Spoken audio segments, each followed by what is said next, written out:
Assalamualaikum warahmatullahi wabarakatuh. Perkenalkan, saya Andi Ardianto, mahasiswa PPG dalam jabatan dari Program Studi Ilmu Pengetahuan Sosial Universitas Negeri Yogyakarta. Hari ini saya akan melakukan PPL untuk uji kinerja PPL dalam jabatan tahun 2023. Selamat menyaksikan. Bismillahirrahmanirrahim. Assalamualaikum warahmatullahi wabarakatuh. Waalaikumsalam warahmatullahi wabarakatuh. Bagaimana kabarnya hari ini?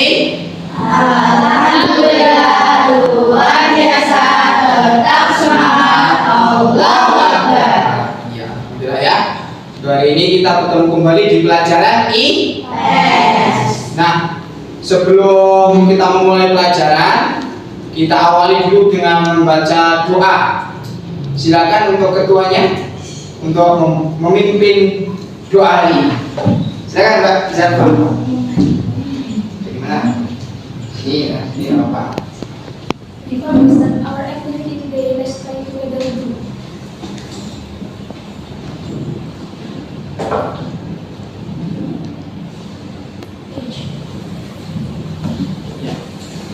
Terima kasih Mbak Zalfa yang sudah memimpin doa untuk hari ini.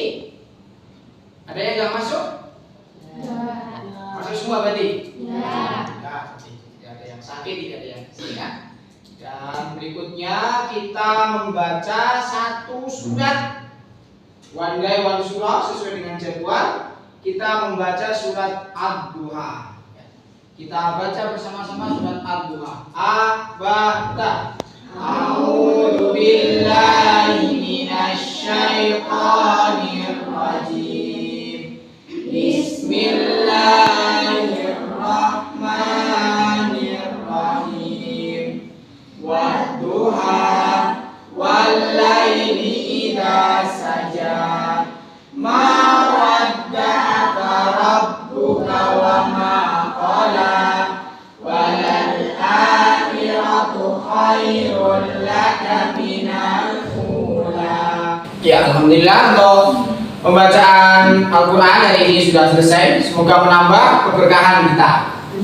Yuk, selanjutnya kita cek dong. Coba dilihat di sekitarnya adakah sampah-sampah.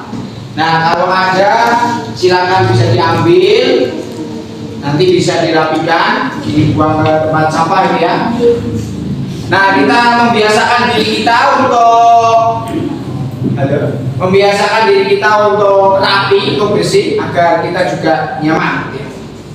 Nah, berikutnya adalah afirmasi positif. Saya Andi, guru yang energik. Ada yang mau memberikan afirmasi positifnya? Ya, Saya Zalfa, saya murid yang pandai. saya Zalfa, murid yang pandai. Oke, Mbak Yasmin coba. Saya Yasmin. Saya cerdas, saya murid yang cerdas. Saya murid yang cerdas. Oke, gitu ya. Itu adalah afirmasi positif kita. Yel sekolah kita, sekolah emas. Yo. 1, 2, 3. Ya. Sekolah emas. Ethical, modern, Al-Quran sentris, scientific, Allahu Akbar. Apa materi kita di pertemuan sebelumnya? Ajaran Islam Indonesia. Ajaran Islam di Indonesia. Ada apa aja? Ya, Samudra Pasai, terus Aceh, terus Demak, terus gitu ya. Itu materi kita di pertemuan sebelumnya. Nah, untuk hari ini kita akan belajar tentang kegiatan ekonomi. Nah, kita ekonomi tadi ini ya. Nah, ini apa sih tujuannya? Nah, ini tujuan sikapnya. Kita membiasakan disiplin dan menyelesaikan tugas tepat waktu. Itu yang pertama. Yang kedua, membiasakan sikap PD, percaya diri, ya kan? Dalam menyampaikan diskusi. Tadi ada diskusi, maju PD aja. Yang ketiga, mampu bekerja sama dalam diskusi. Diskusi itu nggak boleh kok satu orang tok, harus bekerja sama. Nah, kalau tujuan pengetahuannya nih, setelah mengikuti pembelajaran, siswa mampu mengetahui kegiatan ekonomi dengan baik. Setelah belajar nanti tahu kegiatan ekonomi itu apa saja. Yang kedua, melalui diskusi kelompok mampu menganalisis keterkaitan hubungan ekonomi dalam memenuhi kebutuhan manusia. Gitu ya. Nah, tujuan keterampilannya mampu mengungkapkan ide, gagasan, wawasan melalui diskusi yang tertib, yang santun, kemudian membuat keputusan yang bertanggung jawab. Nah, yang terakhir ini nanti mampu presentasi, menyajikan hasil diskusinya tadi. Siap nggak kira-kira? Siap. Dan nanti untuk penilaiannya nanti ada penilaian dari sikap kalian selama pembelajaran, dari pengetahuan nanti ada soalnya juga.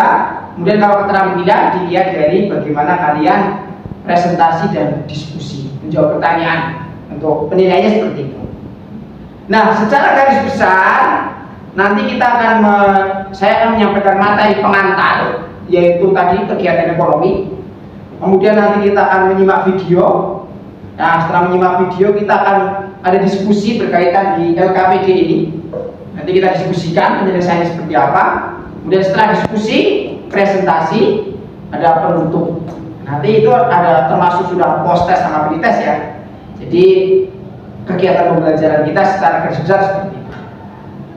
Nah, ini kenapa toh kita itu harus belajar kegiatan ekonomi? Nah, ini karena dapat mempengaruhi aktivitas manusia dalam memenuhi kebutuhan. Apalagi kira-kira kegiatan pemahaman bermaknanya kita tahu, oh cara manusia memenuhi kebutuhan itu seperti ini. Oh, beras sampai kita itu prosesnya ini. Oh, baju yang kita pakai sampai kita pakai prosesnya ini. Nah, jadi itu nanti pemahaman bermakna. Bisa dipahami? Bisa. Terus berikutnya, bagaimana sih cara manusia memenuhi kebutuhan? Biar manusia itu bisa memenuhi kebutuhannya dengan cara Bekerja. oke, mencari uang, bekerja, apalagi berjual beli boleh. Kalau petani itu ngapain? Menanam tanaman kan? Bisa untuk memenuhi kebutuhan hidup enggak? Bisa. Ke pembelajaran ini kita adakan pretest terlebih dahulu. Kenapa ada pretest? Untuk mengukur kalian itu sebelum pelajaran ini itu pengetahuan kalian itu sudah sejauh mana, begitu ya. Ini soalnya saya bagikan nanti dijawab ya. Karena kalian nggak boleh bawa HP di pondok ya, saya bagikan ini. Pakai kertas. Nanti silakan boleh dijawab. Waktunya 3 menit. Cepat ini mudah, insya Allah. Silakan. Sampai sampai.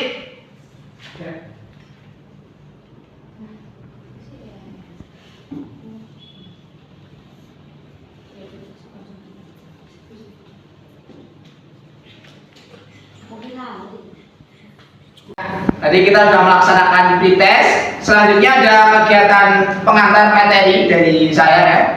Ini bahwa kegiatan ekonomi itu ada berapa? 3. Ya, kegiatan ekonomi itu ada 3. Ada produksi, distribusi, dan ada konsumsi. Nah, kalau produksi itu adalah kegiatan yang menghasilkan barang atau jasa. Bisa barang, bisa jasa. Barang itu contohnya apa? Baju, meja, ini laptop, speaker, ini barang.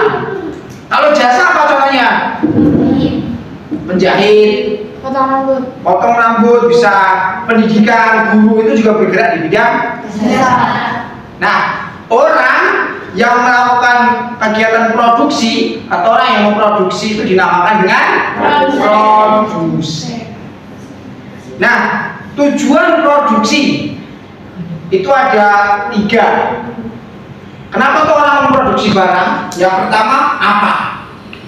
barang apa yang diproduksi itu harus jelas. Barang apa tuh yang akan kita produksi itu harus jelas.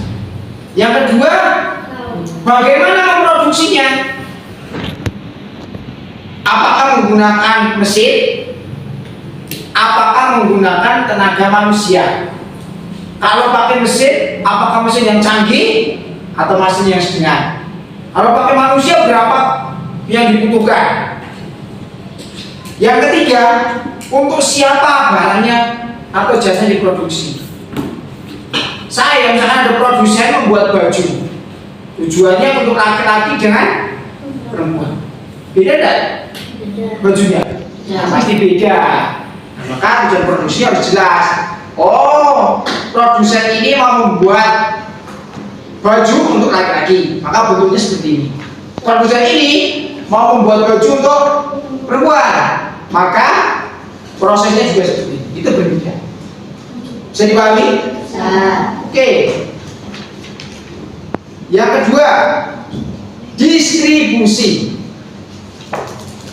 Oke, distribusi itu kegiatan menyalurkan barang atau jasa dari produsen kepada konsumen.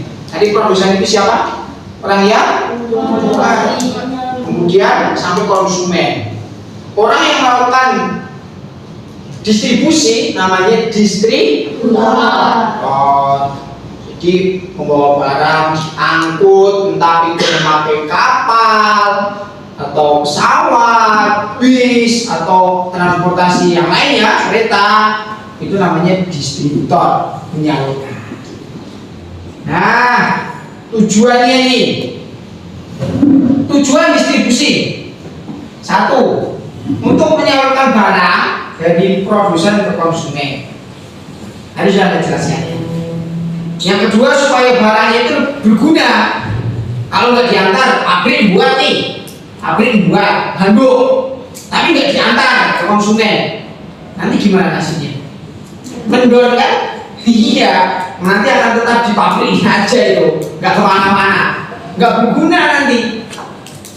Nah yang ketiga, kebutuhan barang dan jasa konsumen dapat terpenuhi. Tadi kalau barangnya nggak dikasihkan, nggak didistribusikan, misalkan kalau saya mau mandi butuh handuk, sementara nggak ada handuk karena nggak ada didistribusikan, maka nggak bisa dia terpenuhi kebutuhannya, gitu ya. Kita mau pakai sepatu, tapi nggak ada yang menjadi distributornya, nanti pabrik sepatunya itu ngendor, sepatunya ngendor di situ, nah kita nggak bisa pakai sepatu. Yang berikutnya adalah konsumsi.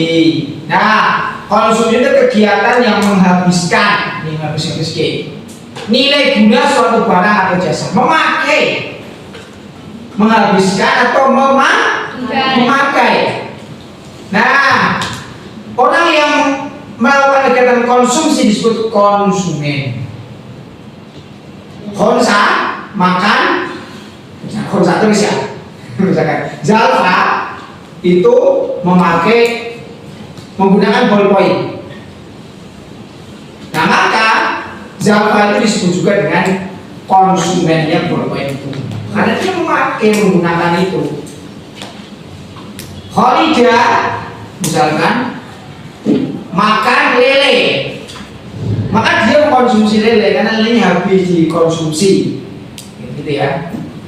Terus ini faktor konsumsi, satu, jumlah anggota keluarga. Semakin banyak anggota keluarganya, maka konsumsinya semakin banyak. Keluarganya 2 sama keluarganya 8 misalkan, makannya itu lebih banyak yang 2 atau yang 8? 8. Nah, itu contohnya. Keluarganya yang 4, ada yang keluarganya 6. Kalau misalkan butuh baju, lebih banyak yang mana? 6. Semakin tinggi, semakin banyak jumlah anggota keluarganya, maka konsumsi juga semakin banyak. Kedua, gaya hidup. Ada yang hidupnya sederhana, makan di seadanya, tapi dia makan tapi di resto-resto mahal, itu juga mempengaruhi konsumsi. Atau Misalkan orang beli baju cukup mungkin ada yang harganya dengan ratusan ribu, tapi ada yang nggak mau, saya mau yang jutaan. Nah itu juga mempengaruhi konsumsi berkaitan dengan gaya. Ada orang yang liburannya harus keluar negeri, sementara ada orang cukup di sekitaran sini aja. Itu juga mempengaruhi konsumsi. Yang ketiga, tingkat pendidikan.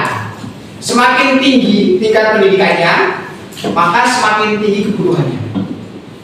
Kebutuhan anak SMP dengan anak SD lebih banyak mana? SMP dan SMA? SMA dan kuliah? Lebih banyak lagi kebutuhan, semakin tinggi. Apalagi dibandingkan SMA dan TK. Jadi semakin tinggi tingkat pendidikannya, itu kebutuhannya juga akan semakin. Yang berikutnya, yang keempat, lingkungan tempat tinggal. Di orang desa dengan orang kota itu kebutuhannya berbeda. Lingkungan tempat tinggalnya berbeda. Di desa misalkan itu konsumsinya mereka punya lahan, sayur-sayurnya bisa nanam. Orang kota harus beli.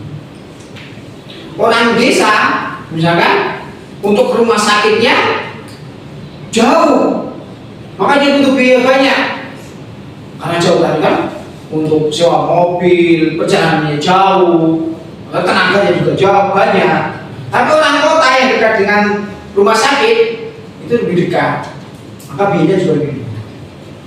Bisa dipahami? Ada pertanyaan nggak sampai sini? Ada pertanyaan nggak? Kita akan menyimak video dulu untuk menguatkan materi kita. Dan juga nanti ada permasalahan yang berkaitan dengan yang akan kita selesaikan gitu ya. Kita simak videonya terlebih dahulu. Oke.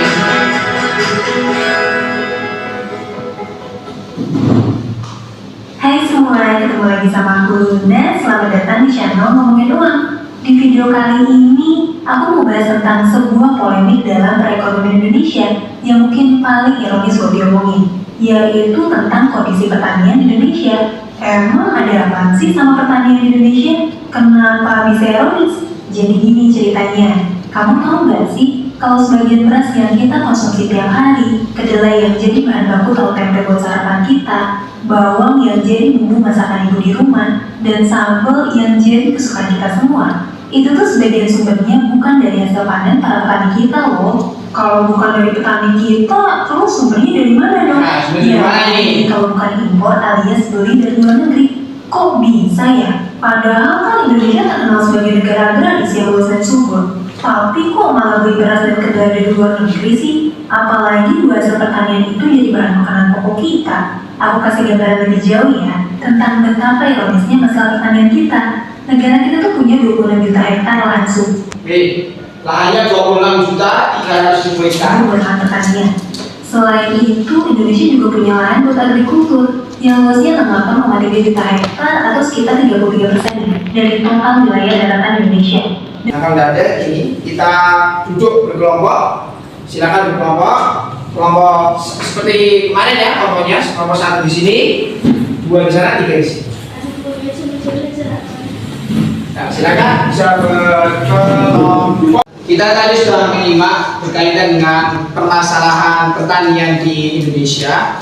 Kenapa kita harus impor juga, kebutuhan di dalam negeri itu berapa, kedelainya berapa, beras berapa, gitu ya. Kita sudah menyimak itu. Nah, kita sekarang berdiskusi. Ini nanti saya bagikan di materi ajar dan LKPD yang perlu kalian dikerjakan ya. Kalian diskusikan dengan kelompoknya. Nanti kalian presentasi juga. Silakan, sudah ini ya.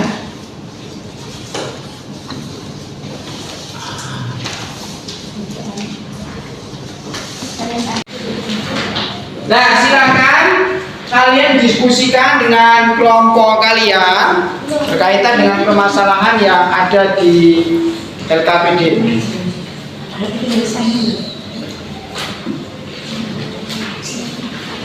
Bukunya bisa juga nambah yang di sana. Misalkan kalian ada buku-buku lainnya selain materi aja, selain buku paket, bisa dimanfaatkan ya. Jadi sumber belajarnya tidak hanya dari satu sumber, tidak hanya buku paket maupun materi aja ini, tapi bisa kalian kembangkan.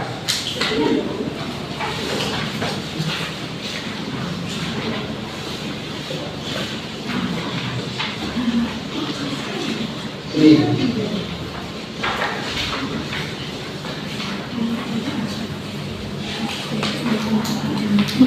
Kalau ada yang merasa kesulitan, bisa ditanyakan. Ya, tahu Mbak? Jadi kalau ada yang merasa perlu bantuan dari saya, kan bisa ditanyakan. Tapi kalian diskusikan dulu di kelompok kalian, biar jadi saling memberikan masukan berkaitan dengan apa yang menjadi permasalahan di LKPD, di permasalahan tadi kita itu.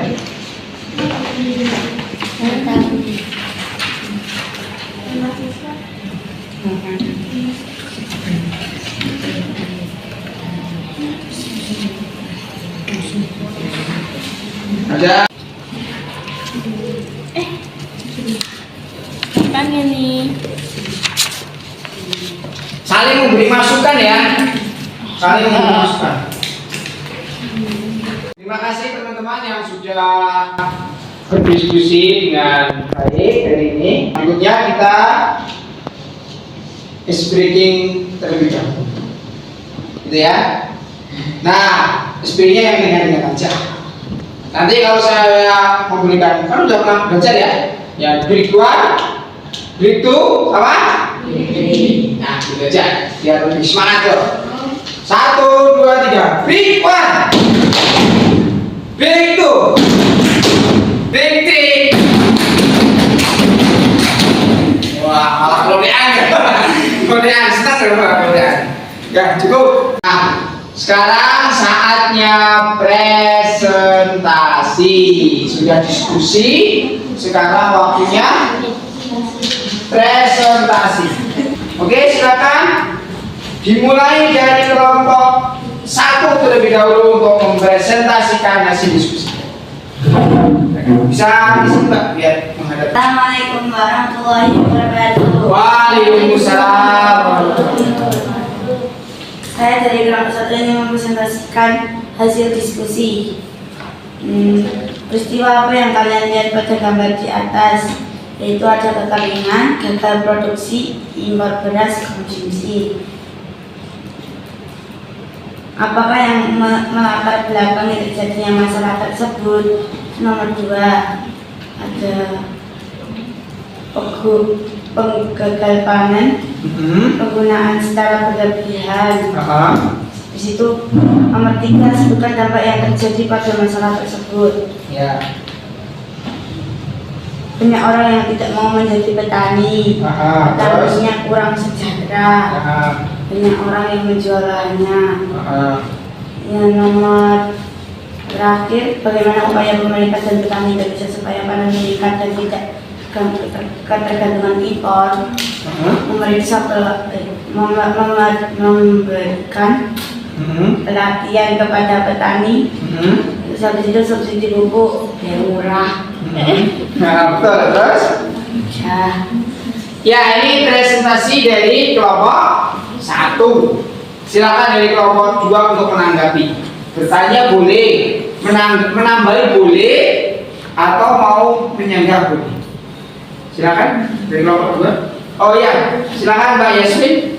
Apakah yang melatar belakangi terjadinya masalah tersebut? Yang melatar belakangi peristiwa itu apa?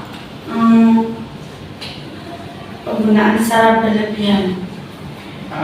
Terus? Gagal panen. Gagal panen, penggunaan secara berlebihan, terus? Gagal panen, apa lagi? Udah. Bisa diterima Mbak Yasmin? Kelompok 2 ada lagi yang mau bertanya tidak? Dari kelompok 3, Baik. Ada yang mau ditanyakan? Oh iya ada. Silakan. Bagaimana upaya yang dilakukan pemerintah agar pemanen meningkat? Upaya pemerintah Memberikan pelatihan kepada petani, subsidi pupuk biar murah. Ya.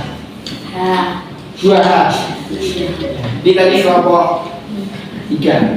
Bisa diterima jawabannya kelompok 3? Bisa diterima. Kelompok 3 yang mau bertanya lagi? Cukup.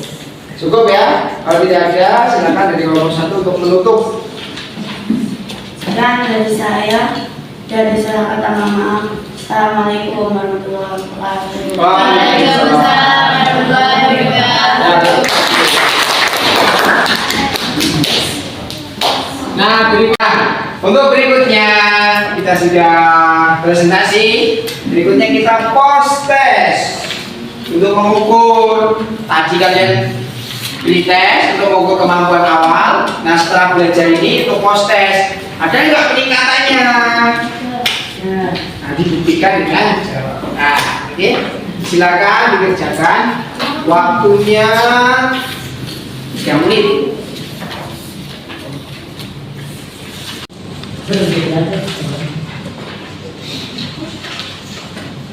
Silakan dikerjakan.